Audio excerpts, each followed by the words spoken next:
This Family Life News podcast is made possible by the support of listeners like you. It's the Noon Report from Family Life, bringing a Christian worldview to what's happening in New York, Pennsylvania, across the country, and around the world. Weather with Kevin Williams, and faith-focused feature stories with the Family Life News team. Now, here's what's happening. War games in the Gulf. Good afternoon. Welcome aboard. The U.S. and Iran continue to trade salvos as a 3-week-old ceasefire disintegrates. NBC's Richard Engel has the latest. U.S. Central Command said it carried out 2 intense volleys against Iran, targeting dozens of missile bases, radar, and command and control sites near the Strait of Hormuz. Iran retaliated with missile and drone attacks on U.S. bases in Kuwait, Qatar, Bahrain, and Jordan. Kristen Welker with Meet the Press says the renewed conflict poses a political problem for the president. He is under immense pressure. This could become an all-out war, a forever war. That's the exact thing he campaigned against. So the question looming large, will this renewed fighting escalate into a broader war? Meantime, a new Israeli intelligence report reveals another plot to assassinate the president. He acknowledges he's got a bullseye on his back right now. The life of a president is very dangerous. It's 5.2%. You know what a race car driver is? 0.1%. It's a very dangerous profession. No, I'm number one on the kill list for Iran. National security expert Alex Gray. President Trump has had more plots against him than any American president in our history, and that's both from radical leftists domestically, and it's also from overseas threats. And principally, it's because the president has littered the Middle East with terrorists and terrorist enablers that he has eliminated. The threats to the president coincide with the funeral this week of Iran's former Ayatollah, who was killed in a U.S. airstrike months ago. Now to Provo, Utah, where there was more explosive testimony yesterday at the preliminary hearing for accused Charlie Kirk killer Tyler Robinson, a former roommate and romantic partner, telling the court that Robinson told him on many occasions that he indeed killed Kirk. Retired FBI agent James Galliano. From somebody who has watched every single second of this preliminary hearing, I have never in 25 years in the FBI, I've sat through many trials and many preliminary hearings, have never ever seen this much introduced evidence prior to the trial. I said it yesterday, I'll say it again. This is going to be an open and shut case. The judge in this case will rule by September whether there's enough evidence to proceed with a trial. Robinson could get the death penalty if convicted of shooting to death the conservative influencer last fall on a college campus in Utah. New details emerging today into this week's fatal ice-involved shooting in Houston, Texas. Officials there say the man killed was not the target of an immigration raid. That 52-year-old Mexican national was shot dead after trying to run over an ICE agent with his vehicle. Mexico's president, Claudia Sheinbaum, is now planning to pursue legal action against the United States. Democrats in Maine have until Monday to pick a replacement candidate for Graham Plattner. The oyster farmer abandoned his U.S. bid this week amid scandal. 600 Democratic delegates are going to pick the party's new Senate nominee, not the voters. It's something Graham Plattner and his supporters aren't happy about. This is exactly the kind of political system that everyone voted against. Plattner did not apologize for serious allegations against him and says the Democratic establishment just wanted him out. Correspondent Alexis McAdams. President Trump's proposed triumphal arch in Northern Virginia is a step closer to reality. The National Capital Planning Commission agreed to give preliminary approval to plans for a 250-foot triumphal arch near Arlington National Cemetery. Ahead of the vote, dozens of residents voiced opposition to the project, arguing the arch would block views from the cemetery and ruin the D.C. skyline. Fox's Jared Halpern still to come on the Noon Report for a Friday. The Boilermaker in Utica, foodborne illnesses, and they're pouring concrete in clay. Lots of concrete. Good afternoon. I'm meteorologist Josh Nichols here in the Weather Center, tracking what should be a delightful weekend. I'll let you know if there's one day that's better than the other coming up in my forecast. All right, Josh, we'll see you in about 10 minutes. Thank you. Let's check the stories making news where you live across New York and Pennsylvania. Everybody's talking about it. That gut-wrecking foodborne parasite that has sickened hundreds all across New York and Pennsylvania. Nearly 400 cases of cyclosporiasis have been reported in New York alone, most of them in the city. Health Commissioner Dr. James McDonald. You get it through contaminated food or water, and it causes, among other things, explosive diarrhea. The stomach bug is less pronounced in Pennsylvania, about 24 cases there. Dr. Mary Rose Villa is an infectious disease specialist at Rochester Regional Health. The most frequent sources of food that have been contaminated and led to outbreaks have been pre-mixed salad bags or cilantro, often vegetable products that have been contaminated and then are widely distributed. These sorts of parasitic infections typically increase during the summer months. Doctors say most healthy people should recover on their own in a couple of days, but if the symptoms linger for several days, you should contact your doctor. Signs of progress on the late state Pennsylvania budget. Lawmakers return to Harrisburg tonight. Members have been told to be ready to vote on budget bills starting this weekend. Pennsylvania's not had an on-time budget in 5 years. Commerce Secretary Howard Lutnick was in central New York Thursday to mark a major milestone for Micron. He took part in the first concrete pour for that massive facility in the town of Clay. It's just amazing that we're moving forward and we're all standing on what will be the largest semiconductor manufacturing site in America. Carson Henry is one of the construction engineers working on the Micron site. Each fab will have about 4 Empire State Buildings worth of concrete. And then there's rebar in that, so if we stack up the rebar end to end, it can reach around the world twice. That is a lot of concrete, folks. The first Micron-made computer chips should roll off the assembly line before the start of the next decade. Students attending Pennsylvania state-owned universities will pay more for tuition this fall, but some will also qualify for new financial assistance. Here's Family Life's Brian Query. The Board of Governors for the Pennsylvania State System of Higher Education has approved a $172 per semester tuition increase for in-state undergraduates for the 2026-27 school year, bringing annual tuition to $8,338. The board says it's the first increase after several years of tuition freezes. At the same time, the organization is launching a new program called the PASSHE Pledge, a last dollar scholarship that will cover remaining tuition costs for eligible in-state students who receive both federal Pell Grants and Pennsylvania state grants.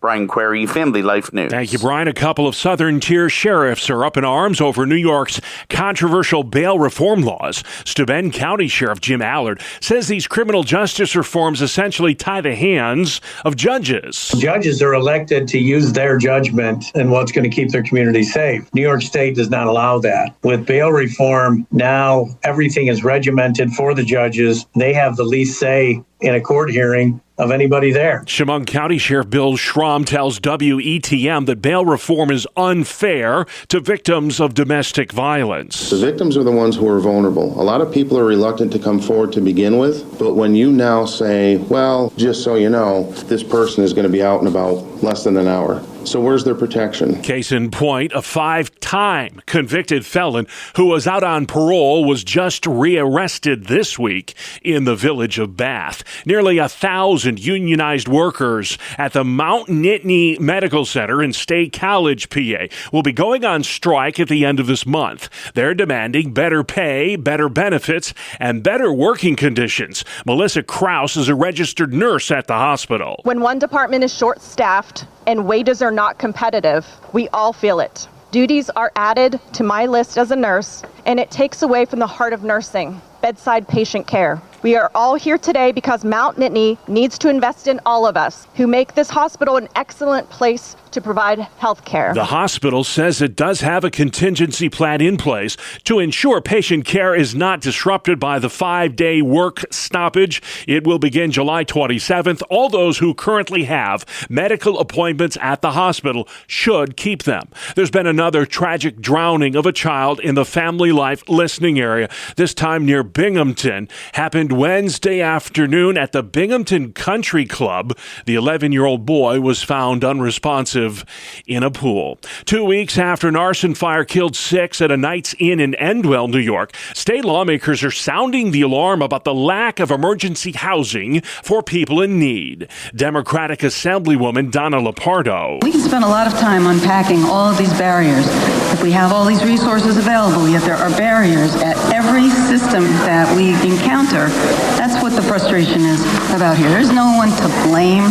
It's just that bureaucracies tend to be very clunky. The Knights Inn that burned to the ground was used to house the homeless as well as migrant families and those dealing with substance abuse problems. This man lost his niece in that fire and spoke exclusively to Spectrum News. It's not just about finding housing, it's about finding foundational security, right? Yes, that starts with housing, but housing isn't a hotel. That's not housing, right? You can't put 5 people in a room and expect them to flourish. It doesn't work like that. There was a vigil yesterday for the fire victims. 24-year-old Tyler Russell has been charged with setting that fire early in the morning of June 22nd. He's now facing 6 counts of manslaughter. There's been another home explosion in Pennsylvania. A house blew up yesterday. Clearfield County town of Kerwinsville. 2 people inside suffered minor injuries. 2 Luzerne County firefighters accused of calling in fake emergencies out of boredom. The pair served as members of the Ashley Borough Fire Department. Both are now charged with making a false alarm. That's a felony. Last weekend's youthful hooliganism in Buffalo has lawmakers there talking about a curfew. Family Life's Dee Haley. It's a 4th of July street takeover event on Buffalo's East Delavan Avenue that resulted in several shootings has sparked the idea of implementing a curfew in the city. Buffalo Mayor Sean Ryan's office is exploring the idea, and while there's no specific plan for a new curfew, Mayor Ryan already has options in place. A curfew law was actually passed in 1993. According to Chapter 343 of the city charter, it is already unlawful for any minor 16 years of age or younger to congregate, loiter, wander, or play in or upon any public place between the hours of 11 p.m. and 5 a.m. Enforcing that curfew is reportedly receiving negative feedback. Dee Haley, Family Life News. All right, thank you, Dee. New York Attorney General Tish James is suing companies that produce harmful chemicals. She says they've been doing it for decades. Family Life, Sarah Harnish. The forever chemicals are used for water and stain-resistant fabrics, food packaging, non-stick cookware, cosmetics, and other consumer products. Exposure to the chemicals is linked to issues with fertility, childhood development, and increased risk of some cancers. The lawsuit seeks to force the companies to fund environmental cleanup efforts and to warn consumers about their products. Sarah Harnish, Family Life News. All right, thank you, Sarah. With more humid weather on the way next week, experts are advising you play it smart when it comes to exercising in the great outdoors. Dr. Lance Sullenberger is a cardiac surgeon from Albany. The hours in which you exercise, so dusk and dawn, is better than middle of the day. Making sure you stay hydrated, that you work out. If you work out in the heat or the sun, that you're in the shade is very important. And then heeding the signs that your body puts out that maybe you've overdone it. That audio courtesy of Spectrum News. Will be flirting with 90 degrees again Monday and Tuesday and Wednesday of next week. It's one of the biggest races for runners in upstate New York. Talking about the Boilermaker. Happens this Sunday in Utica. 30 to 40,000 people will flock to Oneida County for the race. Visit Oneida County says the Boilermaker is an exciting way to showcase to the outside world all that the Mohawk Valley has to offer. We've got sports next. It's the 2-minute drill on the Family Life Noon Report. Good afternoon. I'm Randy Snavely. Bob, we begin with soccer. In World Cup action, France became the first team to make it to the semifinals after they shut out Morocco 2-0. Tonight, a second country will get in as well as Spain tackles Belgium. Let's talk tennis for a moment. At Wimbledon, Coco Gauff came up short in her bid to make it to the finals. She lost in 3 sets to Carolina Muchova. Now to baseball. The Yankees offense finally came to life in Florida last night as they blew out Tampa Bay 12-4. Ben Rice hit a 2-run shot and a 3-run shot to help New York split their series with the Rays. Austin Wells also went deep. Tyrone Taylor entered the game when Mark Vientos fractured his right hand after being hit by a pitch. Taylor hit a game-tying home run to start a 5-run 5th inning, and the Mets rolled, taking down Kansas City 7-3. It was a true pitcher's duel in Cincinnati. Brady Singer of the Reds shut out the Phillies through 7 innings, allowing only 3 hits. Jesus Luzardo went 7 innings and allowed only 2 hits. The Philly ace also struck out 11. Justin Crawford's single broke through in the 8th inning to give the game the only run. Philly won, Cincinnati nothing. Mike Yastrzemski hit a granny in the 9th, and that sealed the deal for both Atlanta and Pittsburgh. The Braves won it. The Pirates lost it 10-5. Brian Reynolds as Merlin Valdez and Jake Mangum all went deep for the Buccos. That is a look at sports. All right, Randy, man, have yourself a wonderful weekend. And still to come on the Noon Report, ministering to Native Americans. New threat against the president, and laughter really is the best medicine. Mark Webster takes us on a tour of the National Comedy Center in Jamestown, New York, after this. Welcome to Breakpoint, a daily look at an ever-changing culture through the lens of unchanging truth. For the Colson Center, I'm John Stonestreet. Each year, the Colson Center recognizes those who have served as Colson Fellows cohort directors for at least 5 years, or who have served above and beyond the call of duty in some way. The Colson Medal is not awarded for popularity or influence or public recognition. It's to honor persistent and persevering faithfulness, the kind of lives that stand out in our celebrity-driven culture today, in which visibility is prized over and above virtue, style over substance, and audience size over impact. But Jesus never suggested that greatness would be found in prominence. He said, whoever would be great among you must be your servant. One of these servants, a recipient of the Colson Medal this year, was Tracy Remy. Sadly, on June 26, Tracy went to be with the Lord, passing away just a few weeks after learning he would be recognized with the Colson Medal. Michael Craven, Dean of the Colson Fellows Program, describes the life of this precious saint. I first met Tracy in 2020, who before completing the Colson Fellows Program had already applied to become a cohort director. He was hoping to launch a new Colson Fellows cohort in Des Moines, Iowa. There was only one problem. We didn't have a single alumnus in the area. Now, most people would have concluded their vision would have to wait. Tracy did not. Instead, he joined the leadership team of our Central Time Zone online cohort. There, where he faithfully mentored Colson Fellows in training from around the country while quietly continuing to recruit men and women throughout central Iowa. Because he believed that in time, God would provide the people needed to establish a local cohort. 4 years later, that prayer became reality. What many people never knew was that Tracy didn't even live in Des Moines. He lived over 100 miles away in Algona, a small rural community north of Des Moines. So every month, well into his 90s, he drove more than 2 hours each way to lead the Des Moines cohort before making the trip home again, all while he continued serving on our online leadership team. Tracy was 92 years old when he passed away, but what made Tracy remarkable wasn't simply his perseverance, it was his character. Tracy possessed that rare combination of humility, kindness, gentleness, and steadfast love that left everyone around him feeling encouraged. He never sought attention. He simply showed up month after month, year after year, faithfully investing in others. Why? Because he loved Christ and his church. Last month, I had the privilege of telling Tracy that he had been selected to receive the Colson Medal for his extraordinary service. And true to his character, his first response was to insist that he wasn't worthy of such recognition. That humility only confirmed why he was. Tracy's story is not unique within the Colson Fellows program.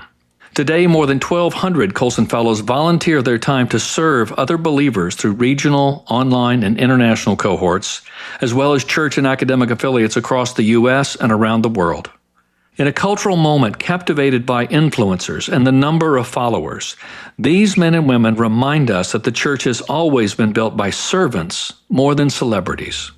Tracy Remy's life stands as a beautiful witness that the greatest legacy we leave is seldom measured by applause, but by the lives in which we faithfully invest for the glory of God.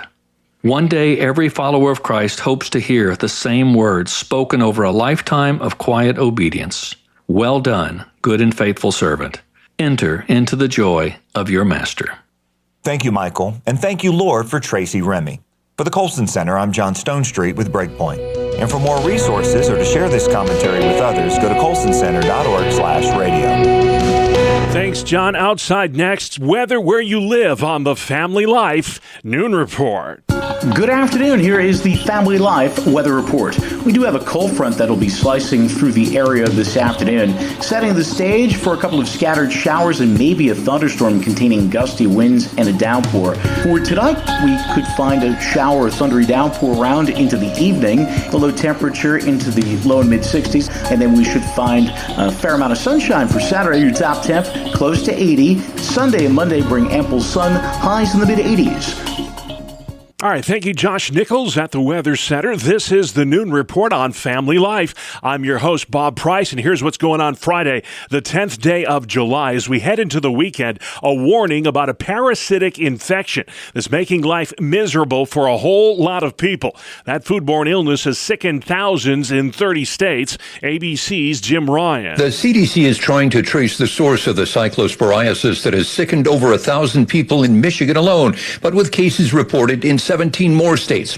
The best way to avoid the fatigue, stomach cramps, and severe diarrhea that comes with cyclosporiasis is to thoroughly wash your hands before preparing food and to thoroughly wash the fresh produce you're preparing. Taco Bell's pulling tomatoes, lettuce, and raw onions from its menus in hard-hit Michigan. There are 400 cases in New York, most of those in New York City. Officials say most healthy people will recover from the stomach bug in a couple of days. A new report reveals a possible reason for why President Trump did not take his brand new Air Force One jet home from that NATO summit in Turkey this week. Israel recently shared intelligence with the U.S. about a new Iranian plot to assassinate President Trump. At the NATO summit in Turkey earlier this week, Trump spoke about Iranian threats against him. They want to take out the U.S. leader, me, I'm on every list. Those comments came shortly before the president departed Turkey in the older Air Force One plane, instead of the newly retrofitted jet gifted by Qatar. The Secret Service urged the president to make the switch. ABC's Karen Waugh. The preliminary hearing for accused Charlie Kirk killer Tyler Robinson will conclude today in Provo, Utah. It's been going on all week long. Retired FBI agent James Galliano calls it an open and shut case. The best hope that the defense has is that the prosecution takes capital murder off of this and allows him to plead out to a life sentence. That's the best hope they have. Yesterday, Robinson's former roommate and romantic partner told the court that the accused killer confessed to him that he murdered Charlie Kirk. The judge in the case will make a decision on whether it goes to trial sometime in September. You're listening to the Noon Report, a Friday edition on Family Life.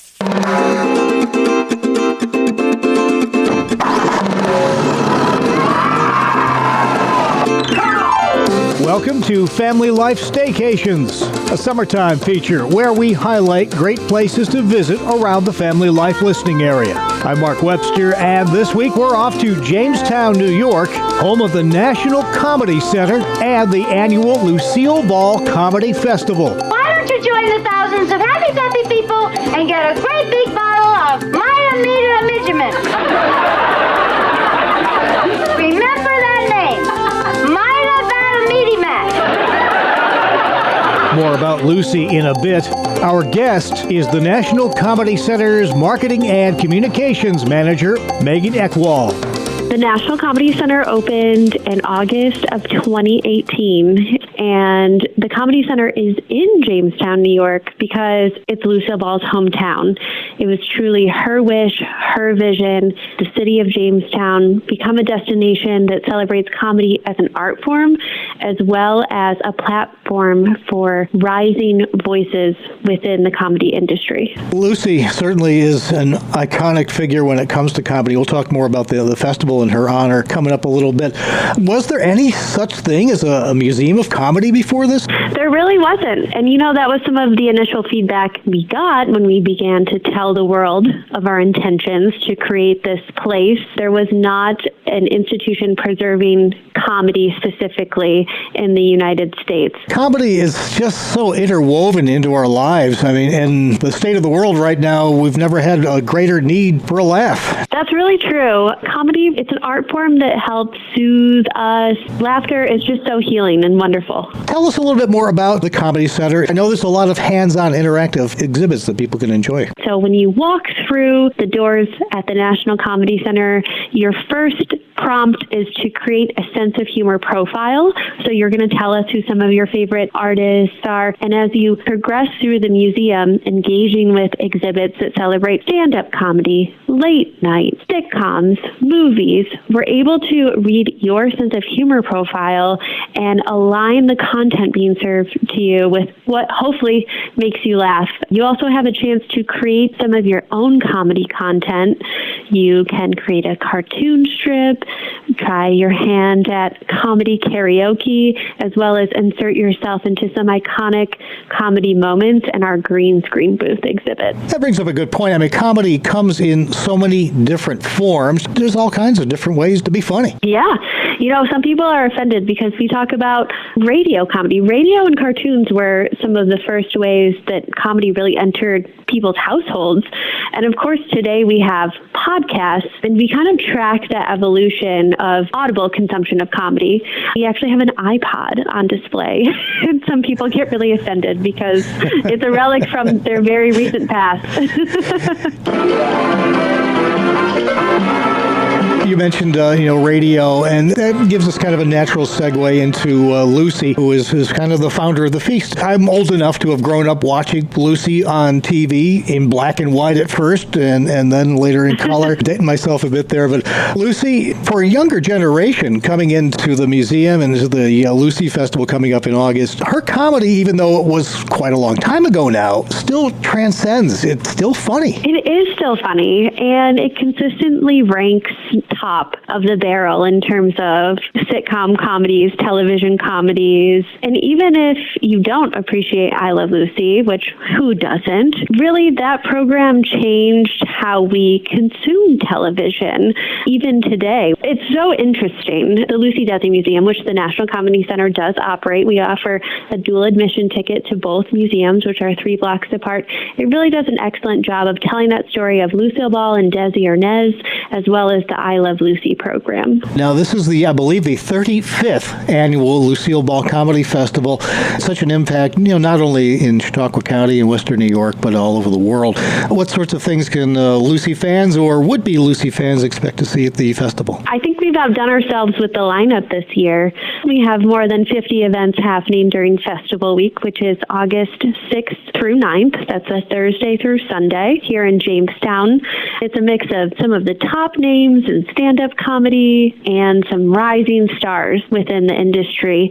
There's block parties before the shows. Here in Jamestown, we're shutting down the streets. We have food vendors. And then there's Lucille Ball Legacy events. You can take a hop-on guided tour, see her childhood home to her final resting place, some theatrical experiences with licensed impersonators. I don't like having too many things. I'm a thrower-outer. That's my personality type. I'm a thrower-outer. If I have something, I really don't want it. I wish there was a store where I could buy something, pivot, and just throw it down the chute into an incinerator, walk out, no bags. That's my perfect shopping experience.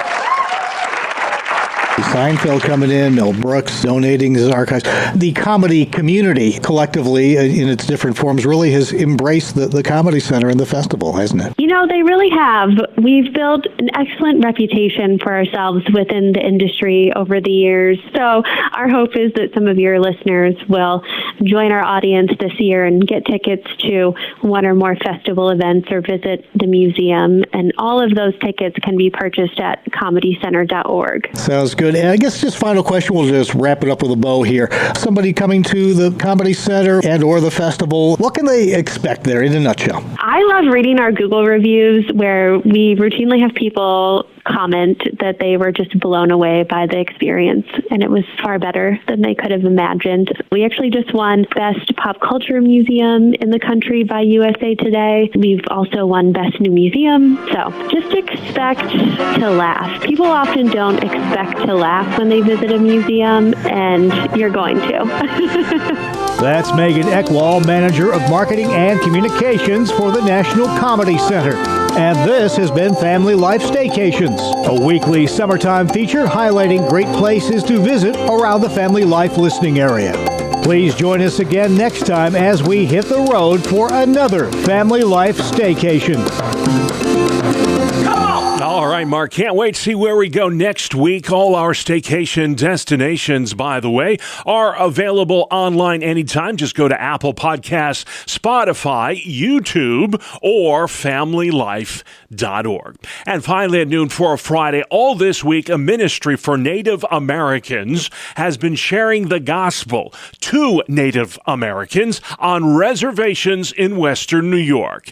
It's called On Eagle's Wings, and it was founded 3 decades ago by evangelist Ron Hutchcraft, who spoke to Family Life News about this hard-to-reach mission field. Over 30 years and on over 130 reservations, it's been my honor to go with literally walking miracles who have been brought to Christ and who have now become messengers of hope on reservations across North America. Hutchcraft says Native American children suffer from substance abuse, suicidal ideation, and poverty at a much higher rate than the rest of the country. There has been a history of one loss after another.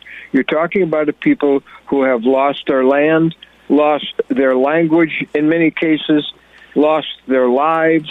Think of that. That's amazing. An entire race almost destroyed, the original inhabitants of this country. But out of this tragedy come stories of triumph and hope, and we're going to share some of them with you next Tuesday during the Noon Report as we air our full-length interview with Ron Hutchcraft. Hope you'll join us then. Until then, that's our world, the world we live in. Friday, the 10th of July. Have a wonderful weekend, won't you? I'm Bob Price, Family Life News.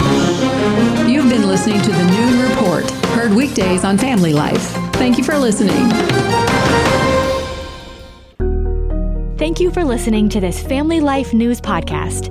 If you've been encouraged by what you've heard, please share it with others and click the subscribe button to automatically receive future episodes. Family Life is a listener-supported ministry. Podcasts like this are made possible by your financial partnership. Find out more at familylife.org.